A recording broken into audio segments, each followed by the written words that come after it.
बहुत साल पहले प्राचीन चीन में अच्छाई और बुराई के बीच एक जंग लड़ी गई। बहुत सारे राज्य जमीन और ताकत हासिल करने के लिए आपस में लड़ने लगे। पूरा मुल्क आपसी जंग की वजह से टूट गया। पर एक बादशाह ने अपने जालिम इरादों के साथ एक ताकतवर फौज बनाई ताकि वो शहंशाह बन सके। बादशाह की फौज रास्ते में आने वाले हर एक राज्य पर कब्जा करती चली गई और जिस किसी ने उसे रोकना चाहा उसका हासिल बहुत दर्दनाक हुआ। अब वो जालिम शहंशाह बन चुका था। जालिम शहंशाह ने अपने दुश्मनों को पकड़कर उन्हें गुलाम बनाया और उन्हीं गुलामों से अपने सरहद की महान दीवार बनवाई और उन गुलामों के मर जाने या बेकार हो जाने पर वो उन्हें उसी दीवार में चिनवा देता। शहंशाह ने जादुई इल्म से 5 तत्वों आग, पानी, जमीन, लकड़ी और धातु पर काबू पा लिया और अब उसके पास बेपनाह ताकत थी। वो दुनिया का शहंशाह था पर एक आम आदमी की तरह खुद को बूढ़ा होने से नहीं रोक पा रहा था। अब उसे अपनी आखिरी दुश्मन को मात देनी थी और वो थी मौत। एक दिन उसे बहुत ही ताकतवर जादूगरनी के बारे में पता चला जिसके बारे में अफवाह थी कि वो अमर बनने का राज जानती है।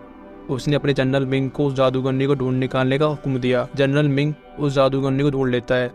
उस जादूगरनी का नाम था जुआन और वो ऐसी नहीं थी जैसा कि जनरल मिंग ने सोचा था। वो दोनों पश्चिम सरहद पर एक आश्रम में जा पहुंचे। वहाँ पूरी दुनिया का महान किताबगर था। जुआन को पक्का यकीन था कि अमर होने का राज यहाँ मौजूद है। वहाँ उन्हें पुराने वक्त की जादू किताब मिलती है। इसके अंदर प्राचीन दुनिया के सारे जादुई राज छुपे हुए हैं और साथ में ऐसी ताकतें भी जो सोच से परे हैं।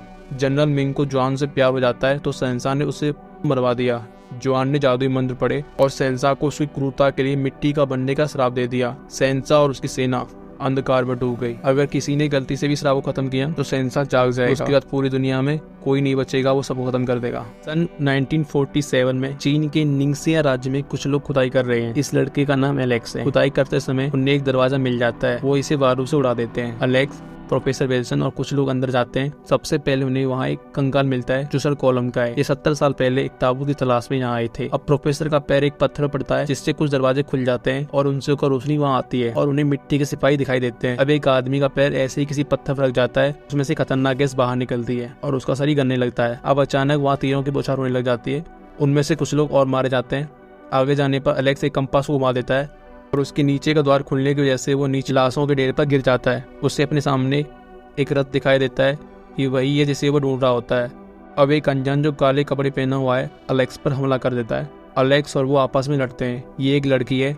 एलेक्स उससे बच जाता है और उस रथ को अपने साथ संघाई म्यूजियम में ले आता है। रिक और एवलिन लंदन में रहते हैं। उनसे मिलने के लिए फॉरेन ऑफिस की तरफ से एक आदमी आता है। उसके पास सांगरी ला की आंख है। वो चाहता है कि रिक और एवलिन उस आंख को ले जाकर संघाई म्यूजियम को दें। वो दोनों इस काम के लिए राजी जाते हैं। रिक और एवलिन संघाई आ जाते हैं। वो वहाँ आकर एलेक्स और जोनाथन से मिलते हैं। एलेक्स रिक और एवलिन का बेटा है जबकि जोनाथन एवलिन का भाई। दरअसल ये मूवी द ममी मूवी का तीसरा पार्ट है। इससे पहले की 2 मूवियों में रिक और एवलिन 2 मम्मीज को खत्म कर चुके होते हैं। इस सीरीज को अच्छे समझने के लिए इससे पहले की 2 वीडियो को जरूर देखें। उनका लिंक डिस्क्रिप्शन बॉक्स में है और चैनल को सब्सक्राइब करना ना भूलें। एलेक्स रिक और एवलिन को अपनी खोज दिखाने के लिए म्यूजियम में ले जाता है। वो दोनों उस खोज को देखकर बहुत खुश हो जाते हैं। एलेक्स वहाँ से चला जाता है। तभी रिक और एवलिन के पास प्रोफेसर विल्सन आ जाते हैं। रिक प्रोफेसर को सांगरी ला की आंख दे देता है। अब वहाँ 2 आर्मी अफसर आ जाते हैं। विल्सन बताता है कि जनरल यांग ने एलेक्स की खोज को फाइनेंशियली सपोर्ट किया। जनरल शहंशाह को जिंदा करना चाहता है जिससे कि चीन पूरी दुनिया पर राज कर सके। वो बताता है कि सांग्रीला की आंख में अमृत है जो अमर तालाब से लाया गया है। जनरल बंदूक के दम पर एवलिन से उस आंख को खुलवा देता है और इससे वो शहंशाह को जिंदा कर देता है। एक लड़की चुपकर इस सबको देख रही होती है। इसका नाम लिन है और यह वही है जिसने खुदाई करते समय एलेक्स पर हमला किया था। एलेक्स उससे पकड़ लेता है। लिन एलेक्स से कहती है जाकर अपने मॉम डैड को बचाओ। शहंशाह जनरल की सेवा स्वीकार कर लेता है और प्रोफेसर विल्सन को मार देता है और वहाँ से भाग जाता है। लिन बताती है कि अगर एक बार शहंशाह सांग्रीला पहुंच गया और उसने अमर तालाब का पानी पी लिया तो उसे असीमित शक्तियां मिल जाएंगी और वो अपनी फौज को जिंदा कर लेगा। वो सबको खत्म कर देगा। फिर उसे कोई नहीं रोक सकता, इसलिए हमें उसे रोकना होगा। उसे केवल इस खंजर से मारा जा सकता है। इस खंजर को उसके दिल के आर पार करना होगा। वो सभी शहंशाह को रोकने के लिए सांग्रीला के द्वार पर पहुंच जाते हैं।